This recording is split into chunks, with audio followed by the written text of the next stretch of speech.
저는 딸에게 결혼 선물로 집을 주었습니다. 그녀의 결혼이 축하할 만한 것, 우아하고 기쁜 어머니가 꿈꾸는 모든 것이 될 거라고 생각했죠. 하지만 결혼식조차 열리기 전에 그 소위 내 사위라고 불리는 남자가 그의 온 가족을 데리고 나타났습니다. 부모님, 형제, 시누이 그곳을 자기 집인 양 쑥스럽게 들어왔죠.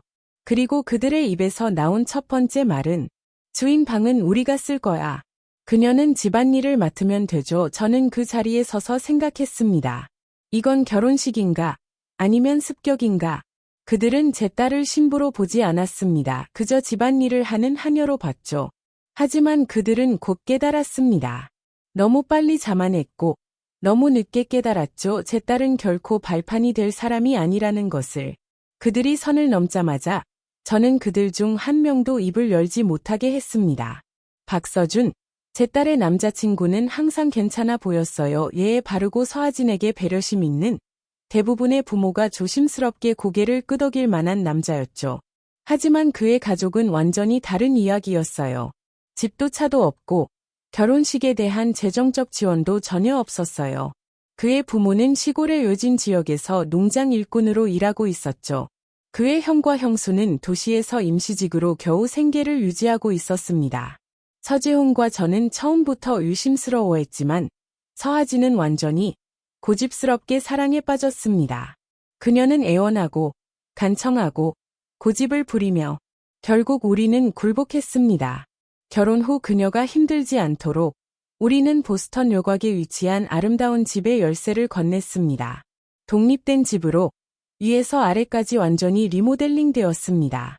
서재호는 모든 세부 사항을 직접 관리했습니다. 수십만 달러가 맞춤형 디자인, 손으로 골라낸 마감재, 최고의 시공업체에 투자되었습니다. 리모델링이 마침내 완료되자 그는 너무 기뻐서 저를 끌어당겨 완성된 집을 보여줬습니다.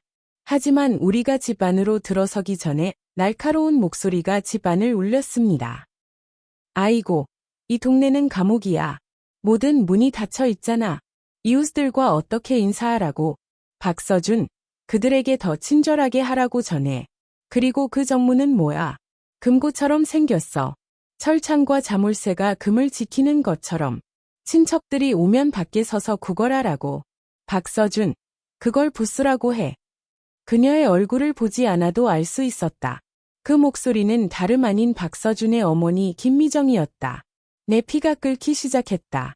박서준은 이 결혼에 아무것도 가져오지 않았다. 차도, 집도, 심지어 제대로 된 약혼 반지도 없었다. 서하진은 우리가 걱정하지 않도록 스스로 사서 그에게서 받은 것처럼 꾸몄다. 나중에 알게 됐지만 우리는 그걸 넘겼다. 우리는 스스로에게 말했다. 적어도 그들은 사랑하고 있잖아. 하지만 그의 가족이 진실을 알게 됐을 때 그들의 반응이 내 피부를 오싹하게 만들었다. 감사함은커녕 부끄러움도 없었다. 대신 그들은 웃었다. 서하진이 낭비꾼이라고 말했다. 반지는 단지 형식일 뿐이야. 그들은 비웃었다. 애 쓸모없는 것에 돈을 낭비하냐. 그리고 이제 우리가 그들에게 준 선물 앞에 서서 이 여자가 낡은 호텔을 둘러보는 것처럼 불평하는 소리를 듣자 내 인내심이 급속히 사라지기 시작했어요. 서하진은 항상 요교관처럼 행동하며 긴장을 풀려고 노력했어요. 김미정 씨와 김미정 씨, 그녀는 달콤하게 말했어요.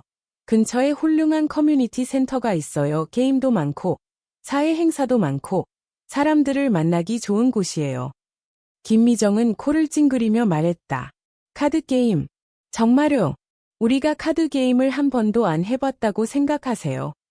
그때 마치 우리가 보이지 않는 것처럼 박서준의 부모님이 집안을 어슬렁거리기 시작했다.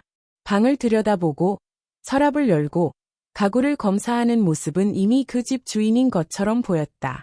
단 한마디의 인사도 눈길도 없었다.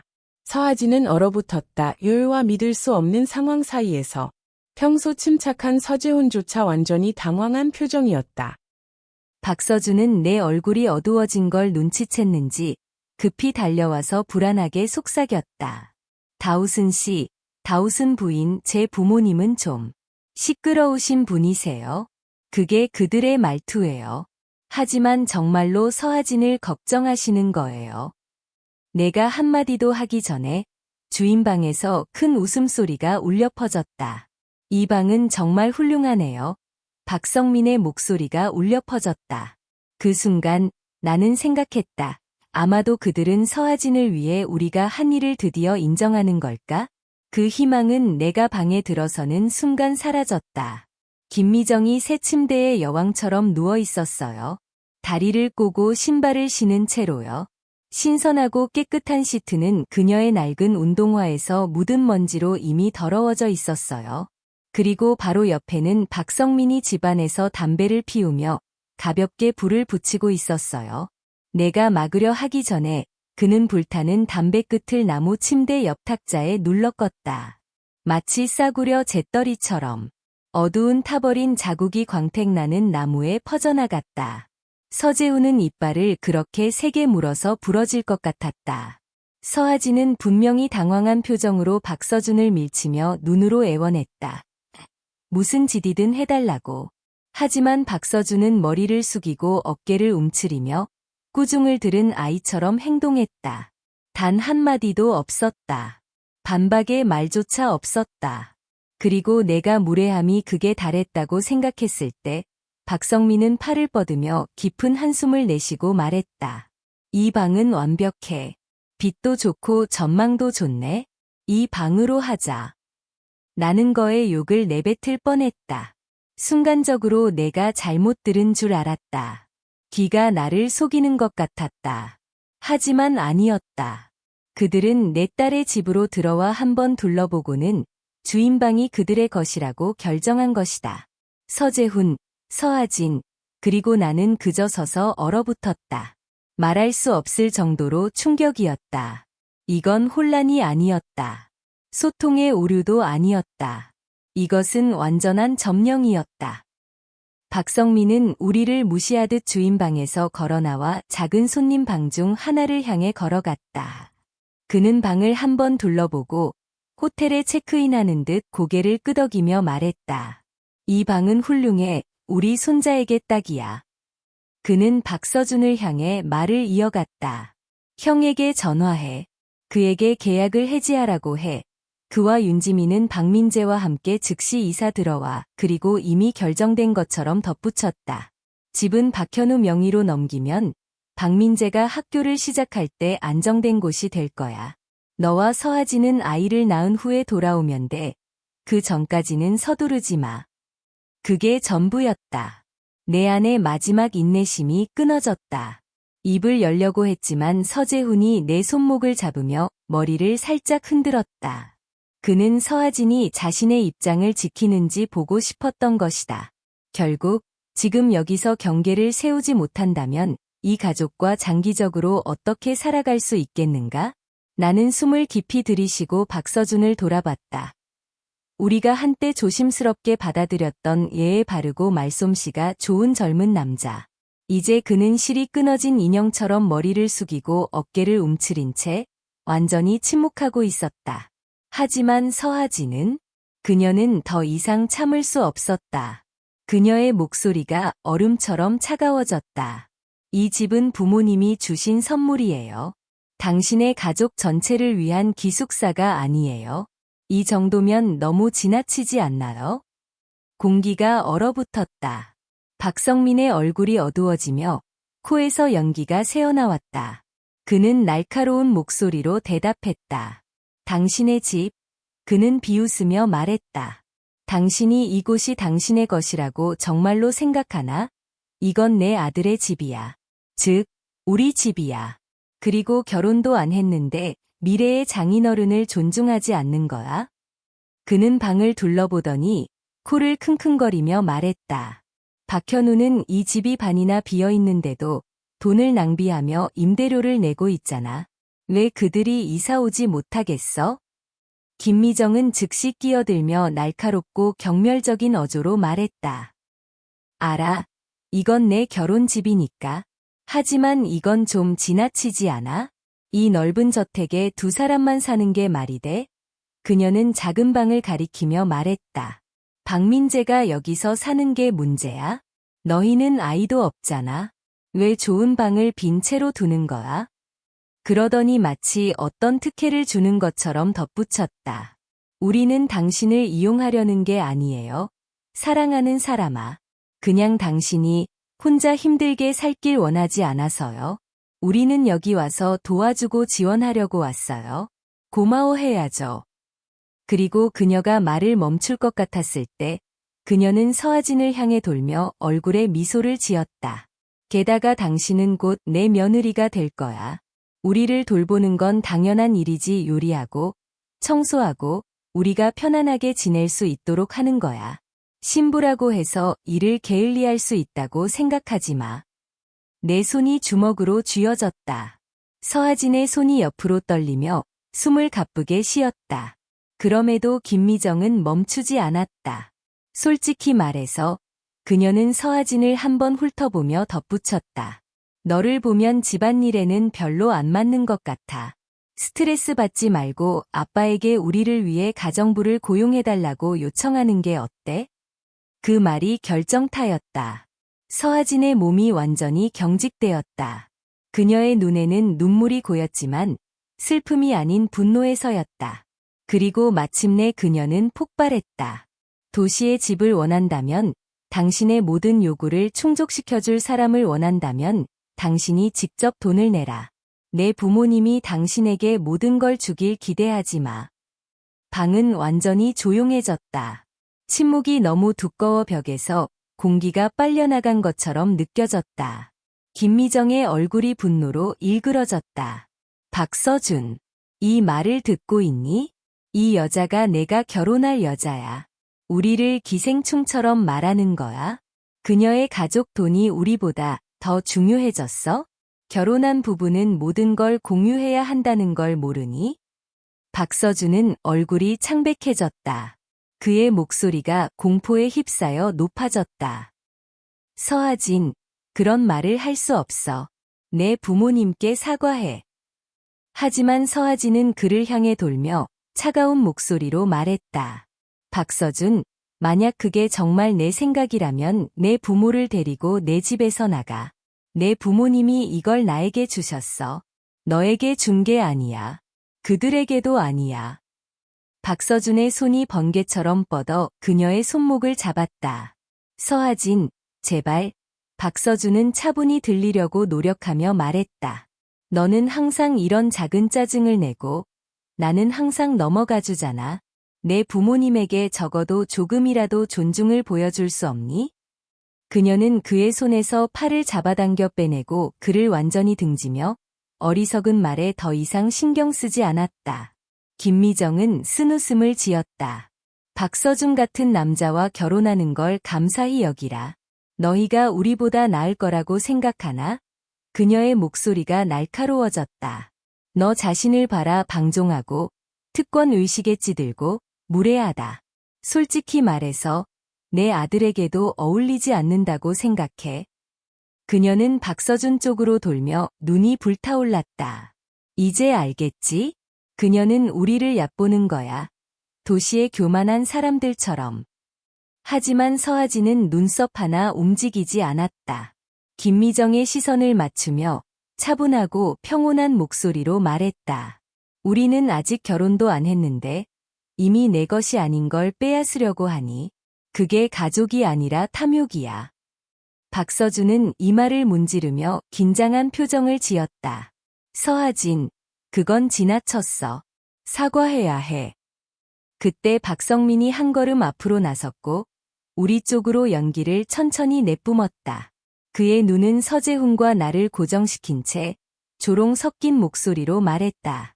서재훈, 물어봐야겠어. 내 딸을 어떻게 키웠어? 여기서는 엄격함이 전혀 안 보여. 존중도 없고 겸손함도 없어. 내 집이라는 말만 들리잖아. 지치게 만들잖아. 그는 담배를 한 모금 더 빨아들인 후 연기를 천천히 내뿜으며 눈을 좁혔다. 아니면 너희는 우리 시골 사람보다 더 나은 줄 아나 보지? 그는 게으르고 자만한 어조로 덧붙였다. 박서준이 지금처럼 된 건 우연이 아니야. 우리는 그에게 엄격했어. 엄격한 사랑이야. 그게 진짜 육아야. 그래서 그가 예의 바르고 열심히 일하며 도시 생활에 적응할 수 있게 된 거지. 내 딸이 우리 가족에 들어오면 그녀도 자신의 자리를 배울 거야. 박서준이 그녀에게 어떻게 행동해야 하는지 가르쳐 줄 거야. 걱정 마. 박서준은 조각상처럼 서 있었다. 그러다 가장 작은 고개를 끄덕였다. 거의 보이지 않았지만 우리는 모두 봤다. 그 순간 서하진의 눈동자에 뭔가 변하는 것을 보았다. 서재호는 김미정을 믿을 수 없다는 듯이 쳐다봤다. 그의 인생에서 이렇게 대담하고 부끄러움을 모르는 가족을 만난 적이 없었다. 그리고 나는 더 이상 참을 수 없었다. 분노가 끌어올라 터져나왔다. 우리 딸을 어떻게 키웠는지는 당신과 상관없는 일이에요. 나는 단호하게 말하며 앞으로 걸어갔다. 그리고 당신들이 우리에게 강연을 할 자격이 있나요? 내 목소리는 단호했고 주저함은 없었다. 당신은 결혼식에 한 푼도 내지 않았어요. 집도 없잖아. 차도 없잖아. 이 결혼에 아무것도 기여하지 않았어. 아무것도. 그런데 이제 여기서 이 집이 내 것인 양 행동하고 있나? 나는 박서준을 노려보며 말했다. 내 아들, 그가 이 결혼에 기여한 게 뭐야? 침묵 말고는. 그는 모든 걸 우리에게 의존하는데 그럼 그가 무슨 권리로 요구를 할 수 있나? 김미정은 순간 당황했다. 마치 처음으로 도전받은 것처럼. 그러자 박성민이 비웃으며 말했다. 그만해. 끝났어. 돈이 없다고 해서 뭐가 문제야. 내 딸은 박서준에게 쉽게 넘어갔잖아. 그의 톤은 조롱으로 변했다. 얼굴에 걸린 미소는 잔인했다. 우리가 이 일이 진짜로 무엇인지 모르겠어. 그녀는 이미 전성기를 지났어. 만약 그녀가 같이 있었다면 집과 선물을 주며 남자를 매수하지 않았을 거야. 현실을 직시해 너는 그녀가 더 나은 선택지가 없었다는 걸 알고 있었어. 서하진의 온몸이 긴장했다. 그녀의 손은 단단히 쥐어졌고 숨을 가쁘게 쉬며 가슴이 오르내렸다. 나는 그녀의 머릿속을 정확히 알고 있었다. 수년간 그녀는 박서준을 작게 느끼게 하지 않기 위해 노력해왔다. 부모의 부를 자랑하지 않았다. 결코 과시하지 않았고 한 번도 낭비하지 않았다. 모든 저녁 식사, 모든 영화 관람, 그녀는 조용히 지불했다. 마치 아무것도 아닌 것처럼. 그리고 이제 그들은 그녀의 친절을 절망으로 왜곡시키고 있었다. 서하진은 가슴 속에서 울리는 깊은 숨을 내쉬었다. 그 다음 그녀의 목소리는 긴장감을 가르는 칼날처럼 차갑고 단호했다. 엄마, 아빠, 저는 그와 결혼하지 않을 거예요. 서재홍과 나는 동시에 그녀를 향해 돌아섰다. 그녀의 눈은 맑았고 목소리는 흔들리지 않았다. 진심이에요. 그녀는 박서준을 바라보더니 다시 우리를 향해 말했다. 당신이 오라요. 우리는 완전히 다른 세계에서 왔어요. 이건 절대 안 될 일이었어요. 이것은 충동적인 폭발이 아니었다. 나는 알 수 있었다. 그녀는 진실을 보았다. 진정한 진실을. 몇 달 동안 붙잡고 있던 환상이 아니었다. 우리도 보았다. 균열이 생기기 시작했고 거리가 점점 멀어졌다. 그리고 이제 이 순간이 깨지는 지점이었다. 김미정은 차가운 비웃음으로 웃었다. 아, 제발. 상처받은 척하지 마. 결혼을 취소한다고 해도 내 아들은 절대로 너를 다시 받아주지 않을 거야. 서하진은 그녀를 한 번도 쳐다보지 않았다. 대신 박서준을 향해 돌아서며 얼음 같은 목소리로 말했다. 부모님을 데리고 나가. 우리는 끝이야. 박서준은 당황해 그녀의 손목을 잡았다. 서하진, 제발. 이러지 마. 고집 부리지 마. 그녀는 그의 손길이 화끈거리는 듯 팔을 빼냈다. 나를 만지지 마. 박성민은 비웃는 듯한 숨을 내쉬었다. 봐라, 박서준. 참으로 가련하군. 그녀는 아직 내 아내도 아닌데 벌써 통제할 수 없잖아. 이걸 그냥 넘어가면 그녀는 평생 너를 발로 밟고 살 거야. 박성민이 비웃었다. 너는 정말 남자야. 그 말이 마지막이었다. 나는 폭발했다. 생각도 없이 테이블 위에 유리잔을 집어들어 바닥에 던졌다.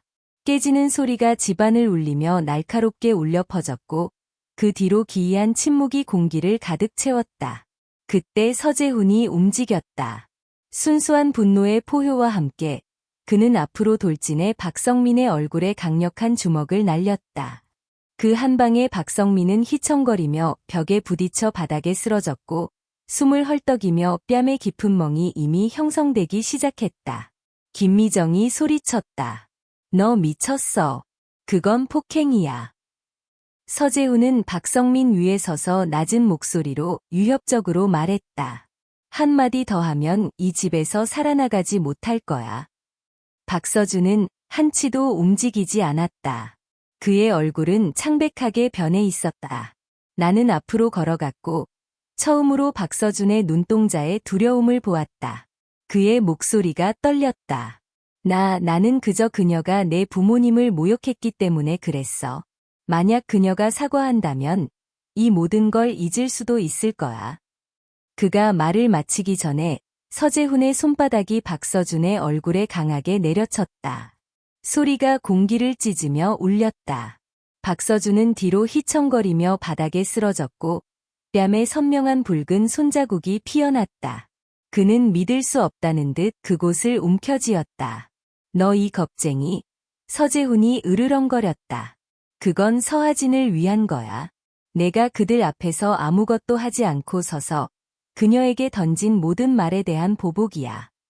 박서준은 뒤로 물러나며 숨을 헐떡였다. 그는 갇힌 동물처럼 보였다. 박성민은 여전히 멍한 상태로 일어나려 했지만 서재훈이 다시 그를 향해 돌아서자 얼어붙었다. 다시 나를 만지면 박성민이 떨리는 목소리로 말했다.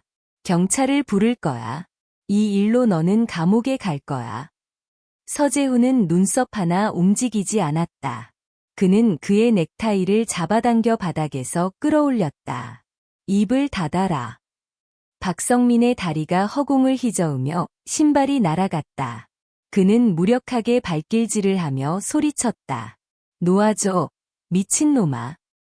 서재훈은 가까이 다가서며 강철 같은 목소리로 말했다. 이제 내 진짜 모습을 봤어. 서하진이 내 가족과 결혼하고 싶어 해도 나는 절대 허락하지 않을 거야.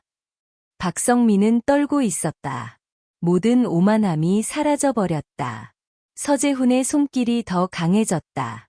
내 딸은 똑똑해. 아름다워. 그리고 능력도 있어. 그녀는 내 아들이 필요 없어. 그녀는 그놈보다 훨씬 나아. 그의 목소리가 더 낮고 위협적으로 변했다. 너는 결혼식을 치를 돈도 없었어. 집도 살 수 없었지. 그리고 여기서 발을 들이는 순간부터 우리가 그들에게 준 모든 것을 무시했어. 우리 바닥에 진흙을 묻히고 안에서 담배를 피우며 우리가 너에게 빚진 것처럼 행동했어. 그러더니 서재훈은 한 번 밀어내며 손을 뗐다. 박성민은 빨래 더미처럼 바닥에 쓰러졌다. 명확히 말하겠다. 서재훈이 말했다. 우리는 너에게 아무것도 주지 않을 거다. 지금 당장 내 집에서 나가라. 떨며 박성민은 급히 고개를 끄덕였다. 서재훈은 그의 신발 한 짝을 바닥에 차서 그쪽으로 밀어냈다. 주워서 나가라. 그는 문으로 달려가며 거에 넘어질 뻔했다. 나는 팔을 교차시키고 미소를 지었다. 저 봐라, 아내와 아들을 두고 가는 거야. 김미정은 여전히 충격에 휩싸여 박서준의 팔을 잡고 문 쪽으로 끌어갔다. 문 앞에서도 그녀는 마지막 말을 던지지 못해 참지 못했다. 이걸 후회하게 될 거야. 그녀는 침을 뱉듯 말했다. 박서준은 원하는 여자 누구든 가질 수 있어. 여자들이 줄을 서서 그를 기다릴 거야. 내 딸은 결국 혼자 남을 거야. 나는 앞으로 걸어갔고 그녀는 내가 때린 것처럼 뛰어올라 밖으로 달려나갔다. 그들은 계단을 내려가던 중 한 명이 넘어진 것 같았다. 갑자기 세 사람이 모두 앞 계단에서 굴러떨어졌고 팔과 다리가 어지럽게 얽혀 있었다. 쾅쾅거리는 소리가 차도 전체에 울려 퍼졌다. 서재훈은 긴 한숨을 내쉬며 머리를 흔들었다. 그들이 마땅히 받을 벌이야. 서하진이 박서준과 관계를 끊으면 그녀가 드디어 그 모든 드라마에서 벗어나 자유로워질 거라고 생각했었다. 그녀가 과거를 버리고 새로운 삶을 시작할 거라고. 하지만 분명히 나는 그 가족이 얼마나 저열한 짓을 할 수 있는지 과소평가했었다.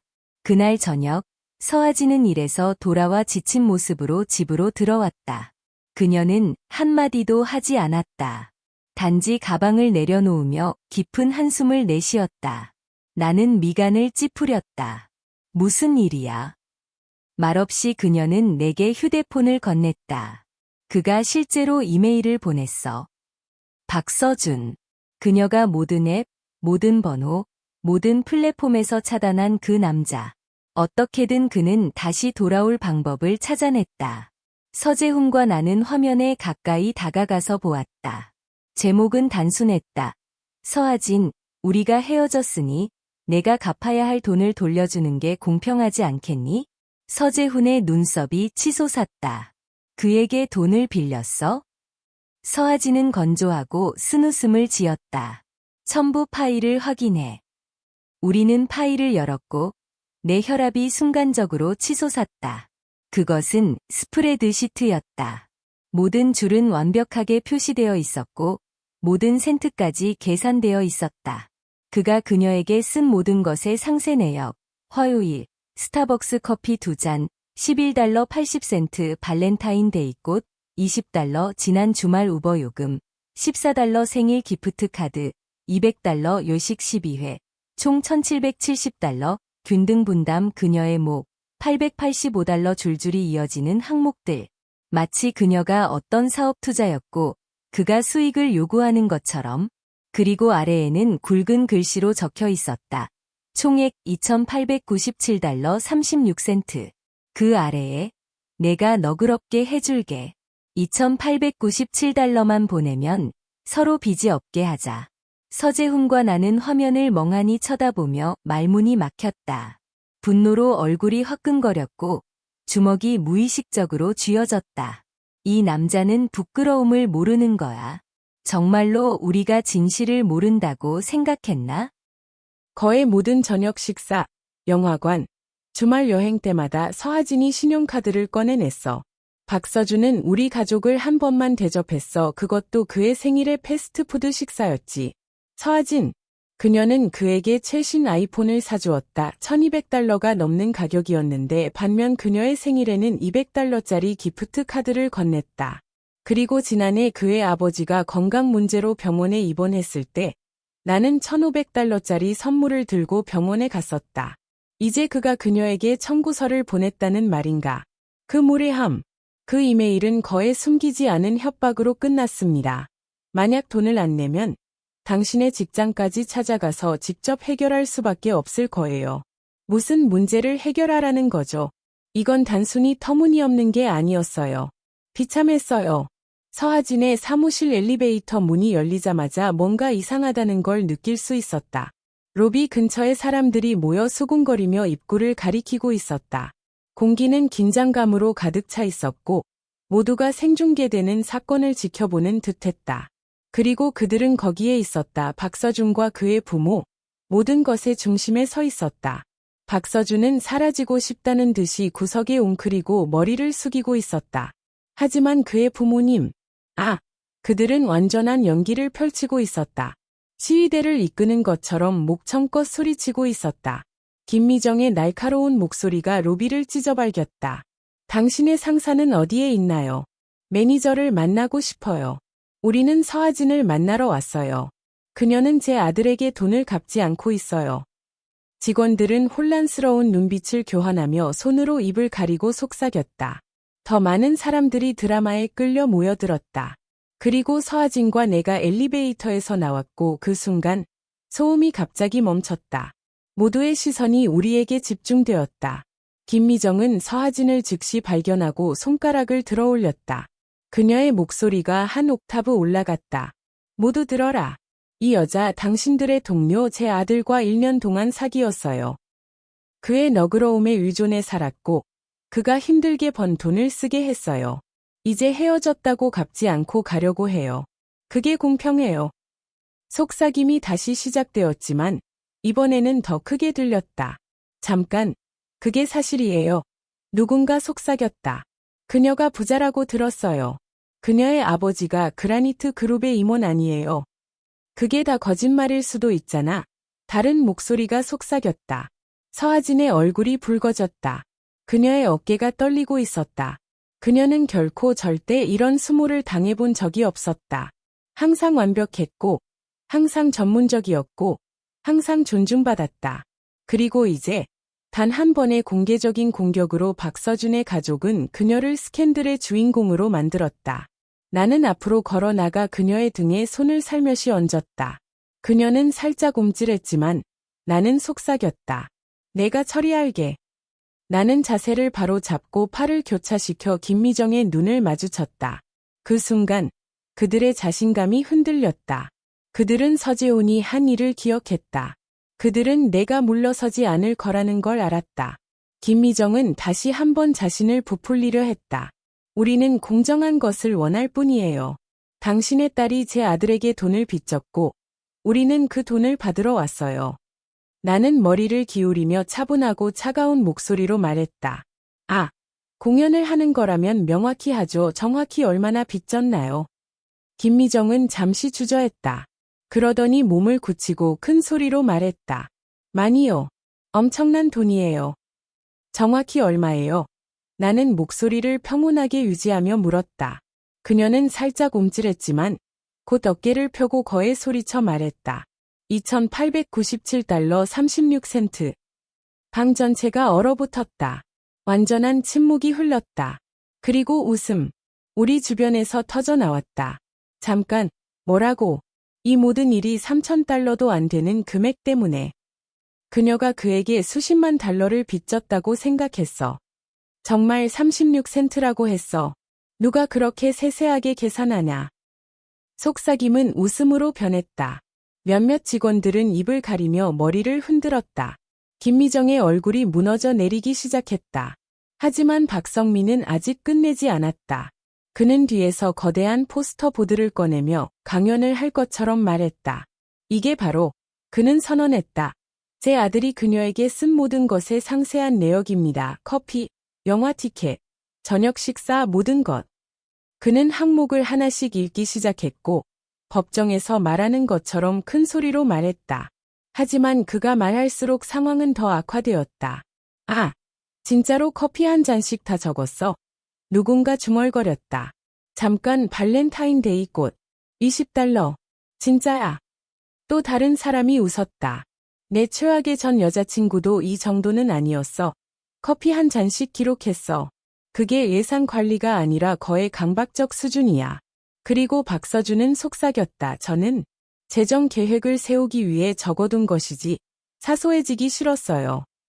그 말은 모든 걸 더 악화시켰다. 웃음이 다시 터져 나왔고 이번에는 더 크게. 이게 내 순간이라는 걸 알았다. 나는 앞으로 걸어 나가며 목소리를 높였다. 좋아, 그들이 그렇게 결심했으니 제대로 해보자. 나는 수표책을 꺼냈다. 방이 갑자기 조용해졌다. 유도적으로 차분하게 나는 3,000달러짜리 수표를 작성했다. 주변 사람들이 금액을 볼 수 있도록 확실히 했다. 그리고 손목을 가볍게 휘둘러 수표를 공중으로 날려 박서준의 발치에 떨어뜨렸다. 여기다. 그녀가 빚졌다고 주장하는 모든 돈 전액 지급했다. 군중 사이에서 놀라움의 탄식이 퍼졌다. 김미정은 수표를 향해 달려들어 바닥에서 낚아챘다. 순간 그녀는 승리의 표정을 지었다. 하지만 내가 미소를 지었다. 이제 박서준, 나는 칼날 같은 목소리로 말했다. 빚을 갚는 거라면 내가 서하진에게 빚진 것도 이야기하자. 박서준은 얼어붙었다. 그의 얼굴이 창백해졌다. 그는 정확히 무슨 말이 나올지 알고 있었다. 그리고 군중의 속삭임으로 보아 그들은 모두 알고 있었다. 김미정의 목소리가 비명처럼 높아졌다. 어떤 돈이에요? 말도 안 되는 소리예요. 나는 차가운 웃음을 터뜨렸다. 아, 그럼 하나씩 풀어보자고. 나는 그녀의 눈을 똑바로 바라보며 전혀 동요하지 않았다. 박서준의 생일 때 제 딸이 그에게 새 휴대폰을 샀어요. 1,200달러요. 당신의 남편이 병원에 있을 때 제가 직접 1,500달러 상당의 선물을 전달했어요. 그리고 이건 확인 가능한 것들 뿐이에요. 영수증이 여기 있어요. 나는 휴대폰을 꺼내 화면을 터치하고 문서를 보여주었다. 이미 2,500달러를 넘어요. 그리고 일상적인 작은 것들 식사, 차비, 선물은 포함되지 않았어요. 그러고는 군중을 향해 목소리를 높여 말했다. 모두들 말해봐요. 그가 그녀에게 갚아야 하지 않나요? 반응은 즉각적이었다. 물론이죠. 그가 그녀에게 요구한 것보다 훨씬 더 많아요. 이중잣대란 말이죠. 군중은 동의의 함성으로 폭발했다.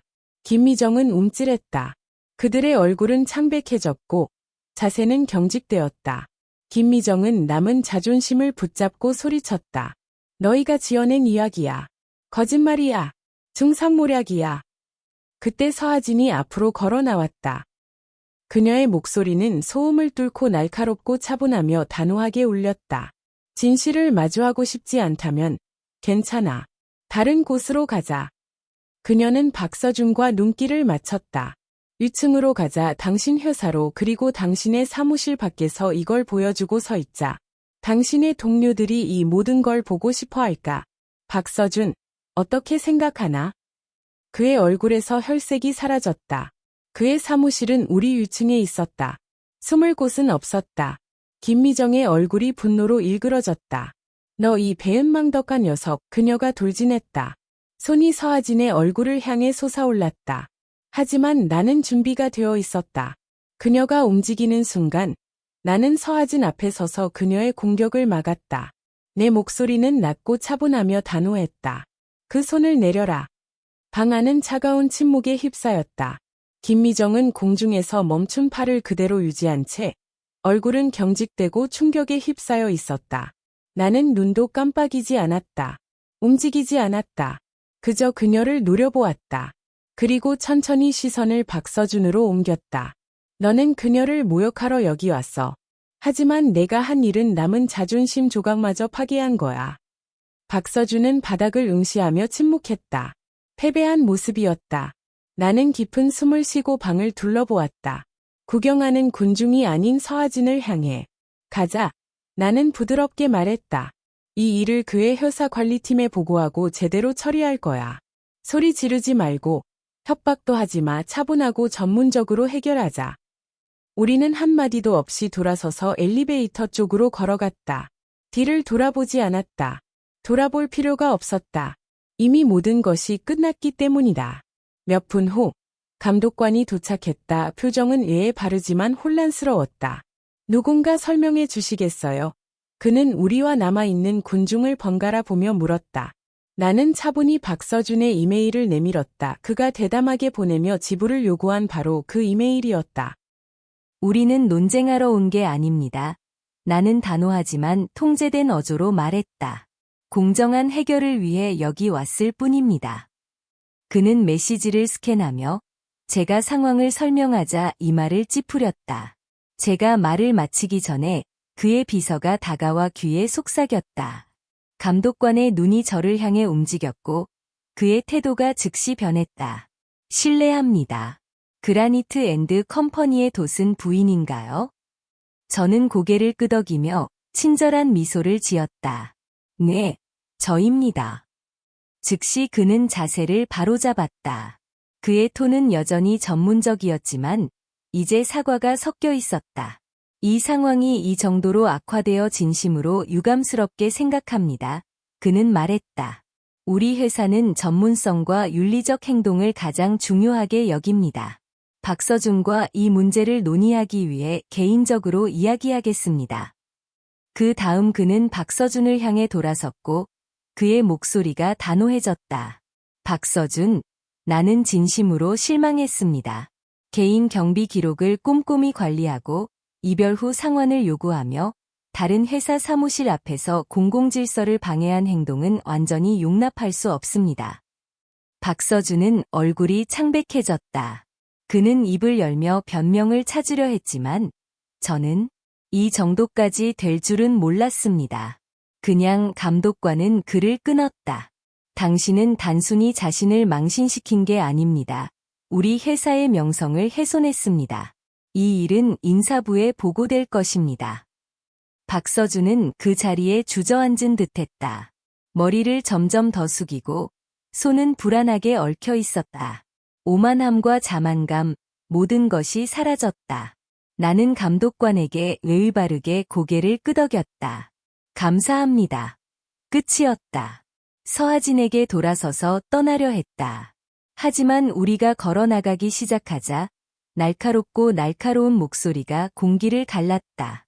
이건 끝나지 않았어. 김미정.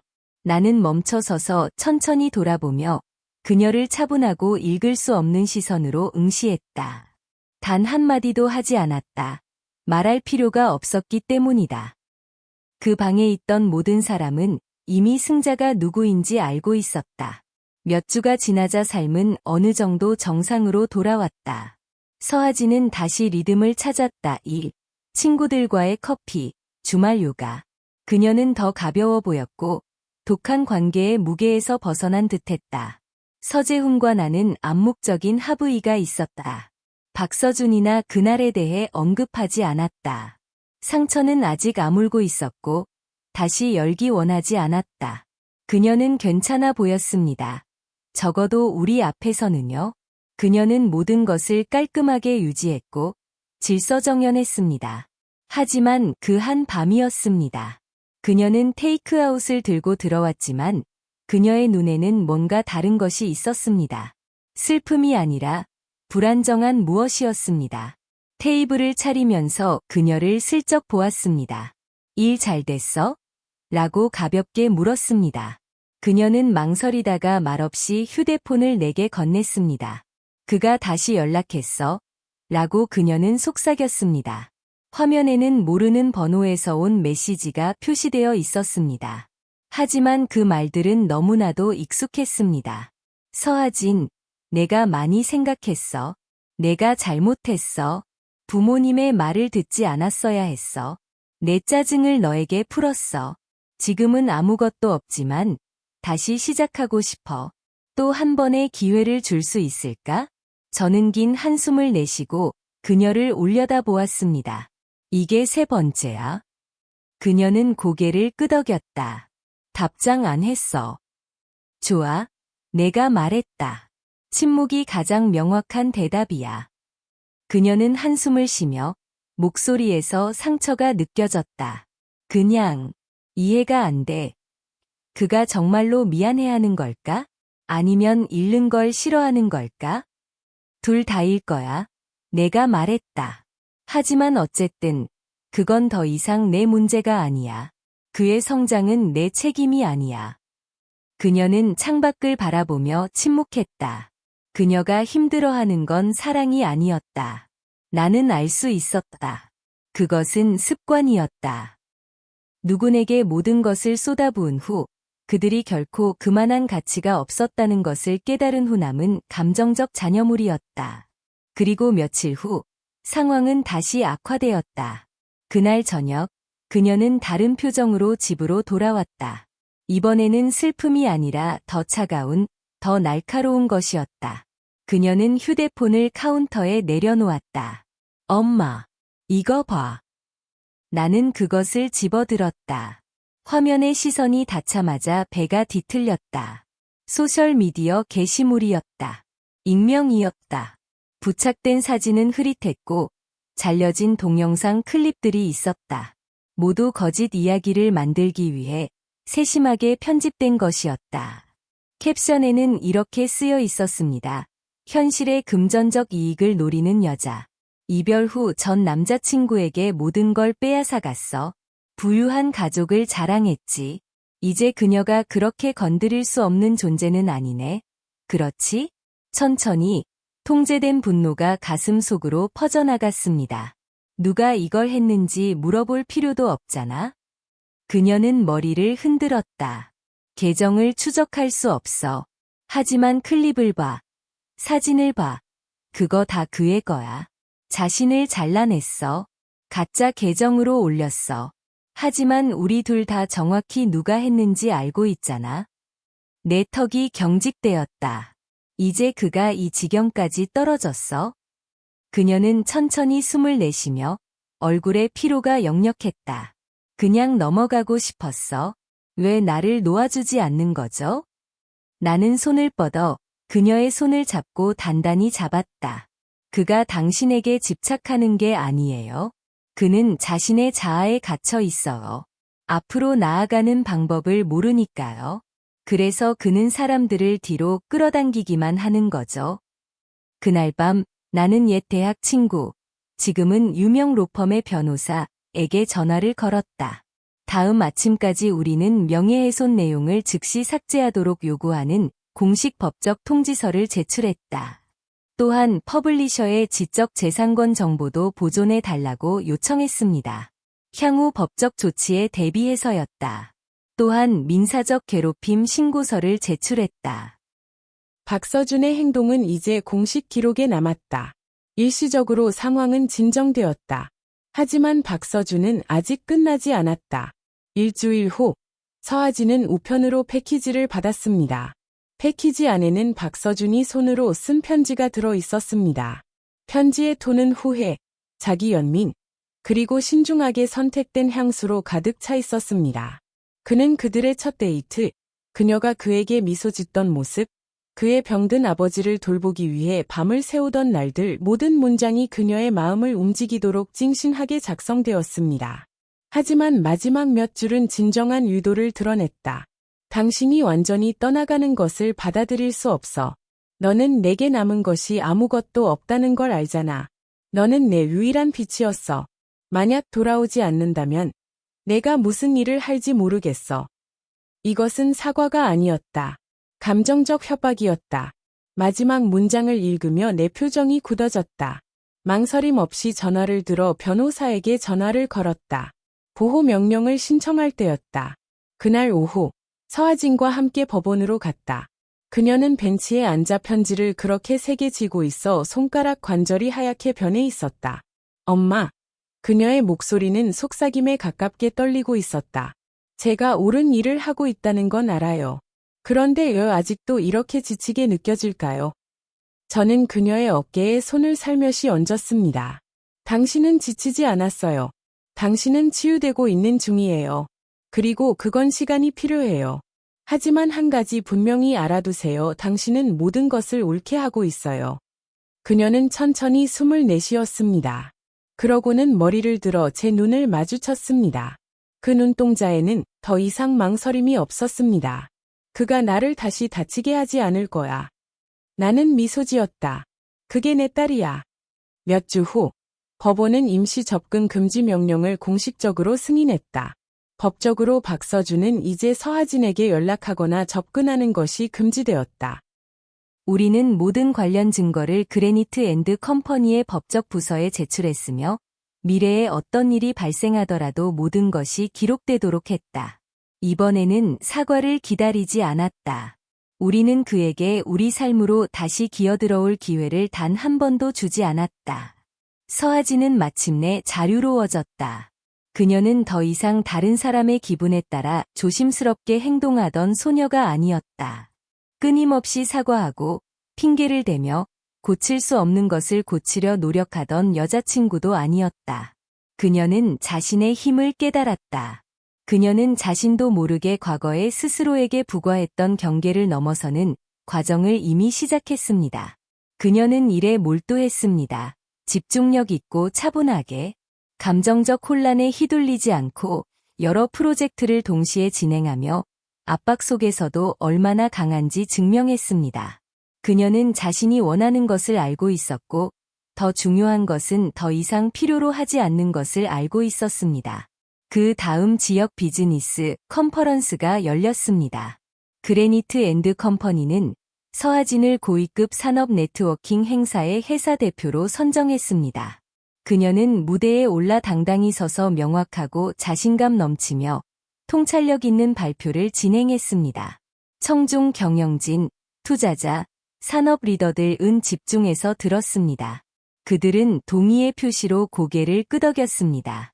그리고 행사 종료 후 주 경계를 넘어 여러 대표들이 그녀에게 다가와 명함을 요청하며 미래 협업에 대한 진심 어린 관심을 표현했습니다. 그 단 한순간은 그녀의 경력, 그리고 삶의 방향을 은은하지만 분명히 바꿨습니다. 다음 날 네트워킹 점심 식사에서 그녀는 이준호에게 소개되었습니다. 이스트 베이 캐피털의 공동 설립자, 매사추세츠 공과대학교를 졸업했습니다. 샌프란시스코의 저명한 비즈니스 가문 출신입니다. 하지만 이준호는 그의 경력을 고려할 때 예상할 수 있는 오만한 유형이 아니었습니다. 그는 차분하고 생각 깊으며 말솜씨가 좋았습니다.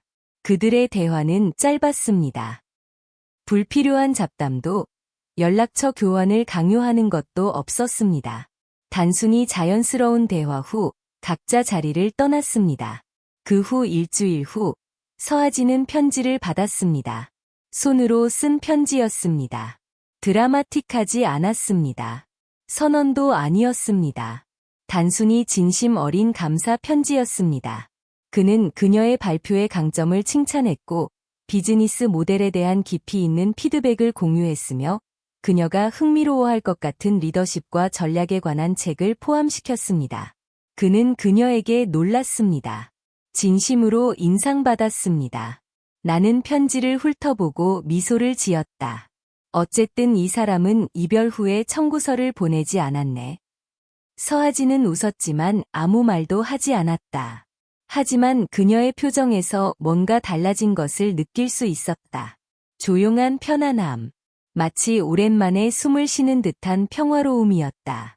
즉각적인 스파크는 없었다. 압박도 없었다. 라벨을 붙이려는 급한 마음도 없었다. 시간이 지나면서 그들의 대화는 더 자주 이루어졌지만 결코 강요된 것은 없었다.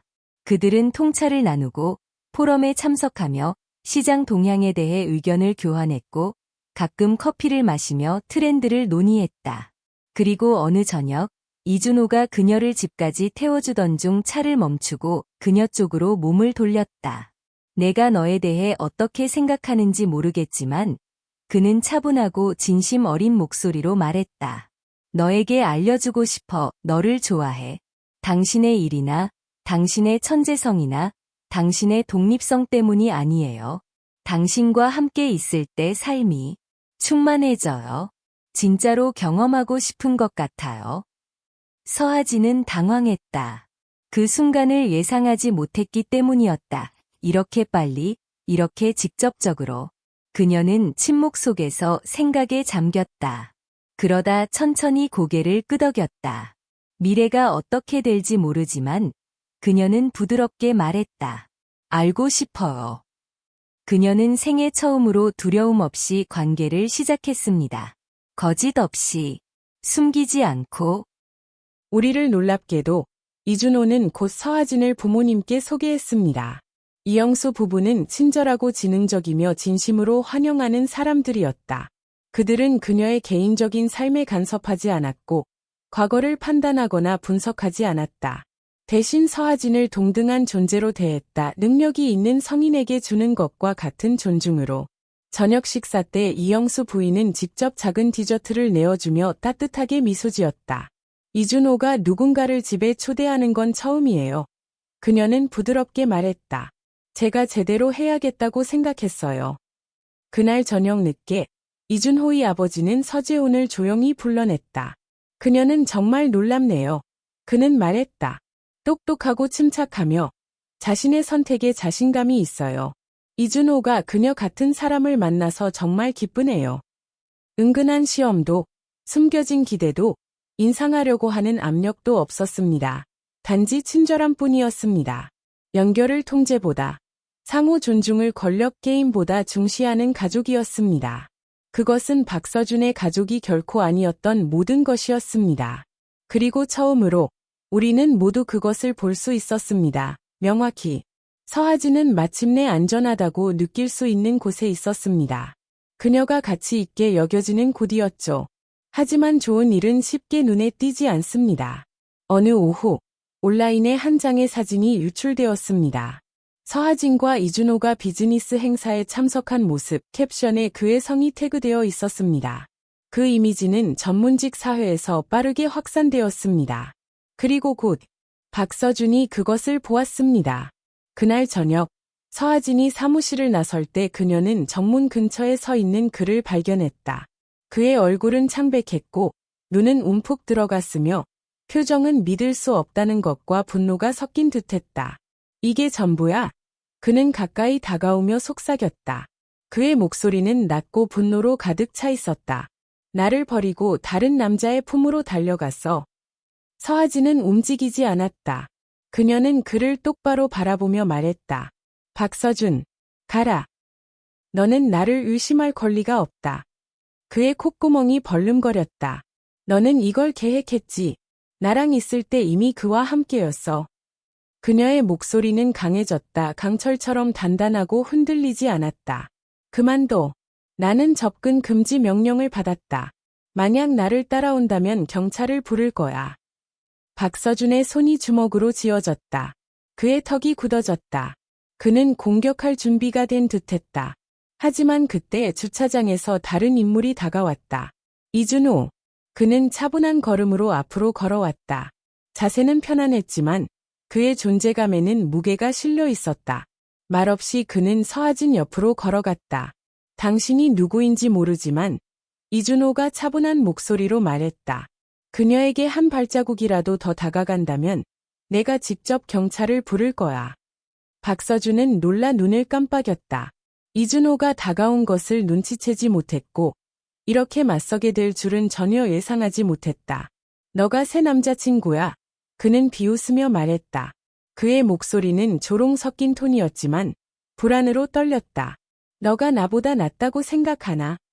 이준호는 눈썹 하나 움직이지 않았다. 내가 누구인지는 중요하지 않아. 그는 말했다. 중요한 건 이거야. 그녀는 더 이상 내가 상처 줄 수 있는 사람이 아니라는 거야. 소리치지도 않았다. 모욕도 없었다. 드라마틱한 대치도 없었다. 단지 차분하고 흔들리지 않는 말들뿐이었다. 그 말들은 어떤 비명보다도 더 강하게 가슴에 박혔다. 박서준은 움직이지 않았다. 서하진은 흔들리지 않았다. 이준호도 움직이지 않았다. 그들은 함께 움직일 수 없는 존재가 되었다. 박서준의 내면에서 무언가가 부서졌다. 눈에 띄지 않았지만 분명히 있었다. 그는 마침내 깨달았다. 그가 한때 무시하고 비판하며 통제하려 했던 그 여자가 이제 그가 더 이상 닿을 수 없는 세계에 서 있다는 것을. 존엄성과 존중, 빛으로 가득 찬 세계. 그가 속할 수 없는 세계였다. 그들이 걸어갈 때 박서준은 따라가지 않았다. 그는 말하지 않았다. 그저 서서 조용히 침묵 속에서 완전히 혼자였다. 세상은 그를 남겨두고 계속 움직였다. 서하진은 결코 뒤를 돌아보지 않았다. 그날 밤 저녁 식사 후 서하진과 나는 산책을 나갔다. 우리는 집 뒤에 좁은 길을 따라 걸었다. 발 아래 자갈이 부드럽게 부서지는 소리가 들렸다.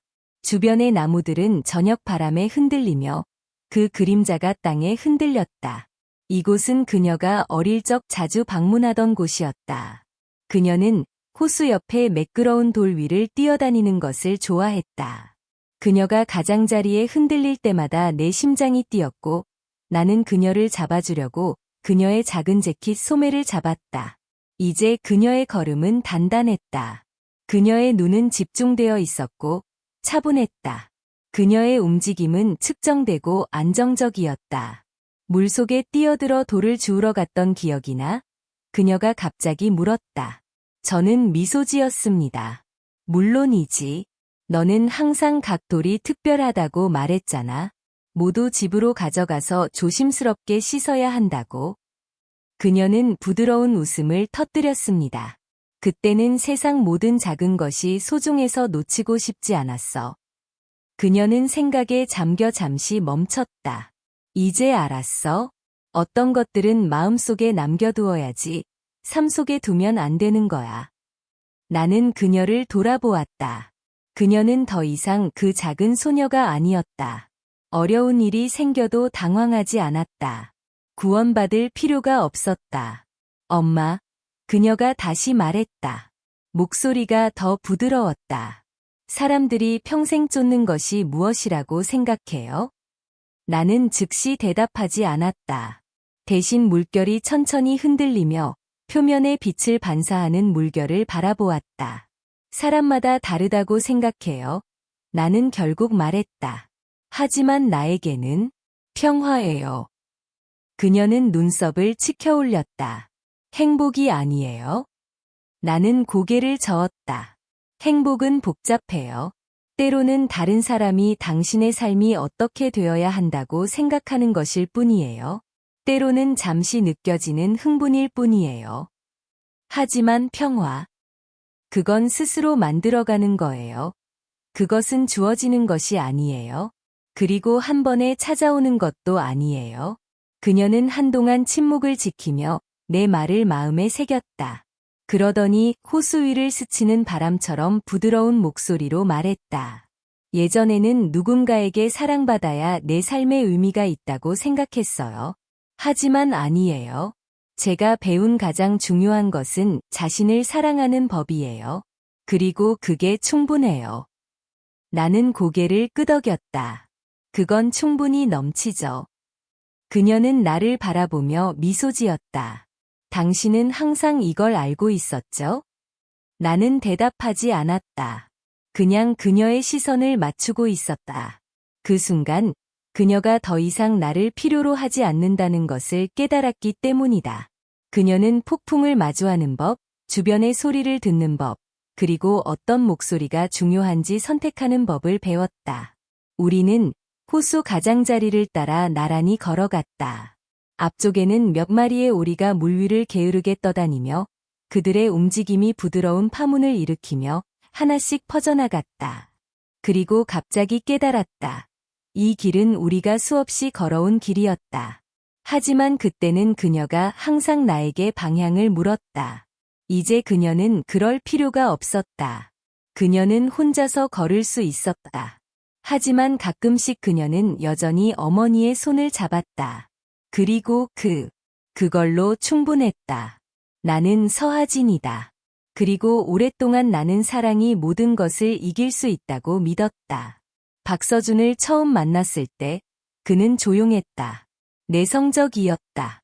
다른 남자들보다 더 성숙해 보이는 진지함이 있었다. 나는 그 차분함을 깊이 있는 것으로 오해했다. 그의 검소함을 절제의 증거로 생각했다. 그의 자제력을 안정성의 한 형태로 여겼다.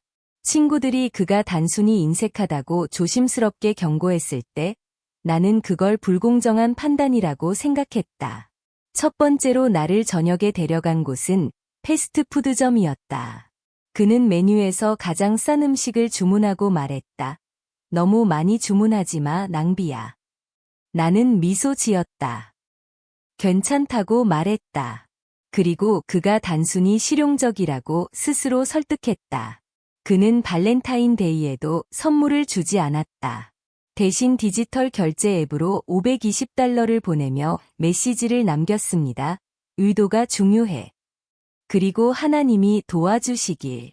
저는 그게 달콤하다고 생각했습니다. 독특하고 미니멀리스트적이라고요. 저는 정말로 그게 성숙한 사랑의 형태라고 믿었습니다.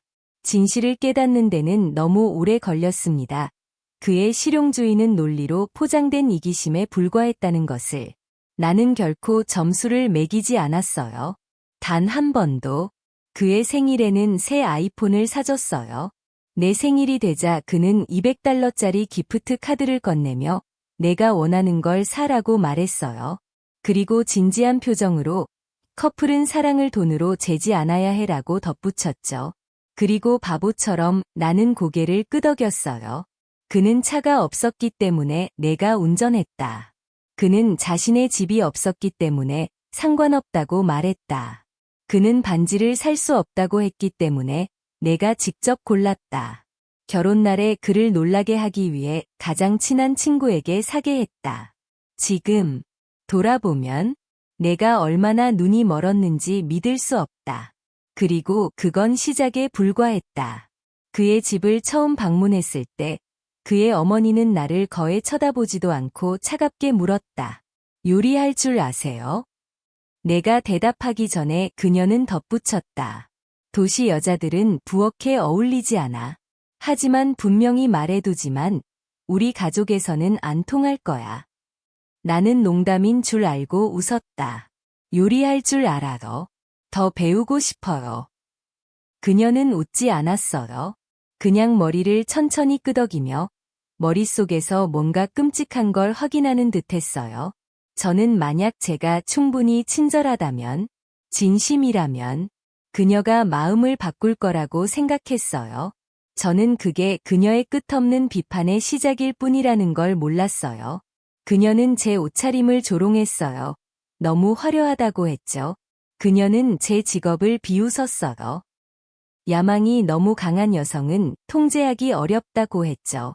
내 성격도 판단했어요. 진정한 아내로는 부드럽지 않다고요. 박서준은? 그는 나를 한 번도 옹호하지 않았어요. 그가 한 말은 항상 그녀는 그냥 그런 사람이에요. 개인적으로 받아들이지 마세요 였어요. 당시에는 그가 평화를 유지하려고 노력하는 줄 알았어요. 지금은 분명히 알아요. 그는 그냥 겁쟁이였어요. 그의 아버지는 심지어 말을 돌려서도 하지 않았어요. 아이를 낳으면 일할 시간이 없을 거야. 그는 말했습니다. 직업에 대해 생각하는 건 에너지 낭비야. 그들의 눈에는 저는 야망도, 공간도, 자신의 생각도 가져서는 안 되는 존재였습니다. 그리고 저는 참아내라고 스스로에게 말했습니다. 결혼 후에는 나아질 거라고 계속 생각했습니다. 이건 일시적인 거라고. 하지만 결국 나를 깨운 순간은 집이었습니다. 박서준은 집을 살 수 없다고 말했습니다. 그래서 저는 제안했습니다. 제 부모님이 혼수품으로 집을 선물해 주시라고요. 그는 한순간도 망설이지 않았습니다. 환하게 웃으며 부모님께 달려가 말했습니다. 그리고 그때 그들이 진짜 모습을 드러냈습니다. 그의 어머니는 즉시 선언했어요. 우리는 주방이 있는 방을 쓸 거야. 두 번째 방은 박민재, 우리 손자를 위해 쓸 거고, 박현우와 그의 가족도 함께 이사 올 거야. 저는 차분히 노력합니다. 이성적으로 노력합니다. 어른처럼 노력합니다. 그녀는 제 얼굴을 보며 웃었어요. 내 어머니가 너에게 큰 집을 샀잖아. 내가 운이 좋은 거지.